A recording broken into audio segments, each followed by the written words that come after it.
দেখ রিম্পা, এই অঙ্কটা নাকি P square Q square plus 10 P Q R plus 25 R square, তাই তো? এর মান কত? যখন বলেছে পি এর মান 2, কিউ এর মান 1 এবং এটা ও, তাই তো? আর এর মান 3, তাই তো? এইটাকে আমরা তাহলে প্রথমে লিখছি, তাহলে P square Q square plus 10 P Q R plus 25 R square, তাই তো? এখন লক্ষ্য কর সেটা কত আছে, পি স্কোয়ার কিউ স্কোয়ার, তাহলে পি কিউ তার হোল স্কোয়ার করতে পারি।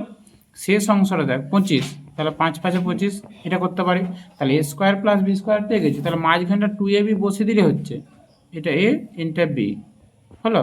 তাহলে কার সূত্র? A square minus 2ab plus, sorry, এটা plus 2ab plus B square, কার সূত্র বল? এ প্লাস বি তার হোল স্কোয়ারের সূত্র, তাই তো?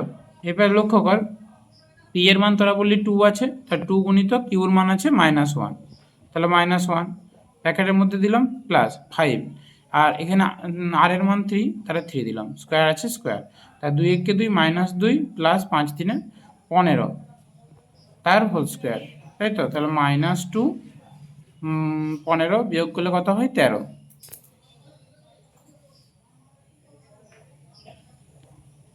তাহলে কত হচ্ছে? 13 13 169, ব্যাস, বুঝা গেছে?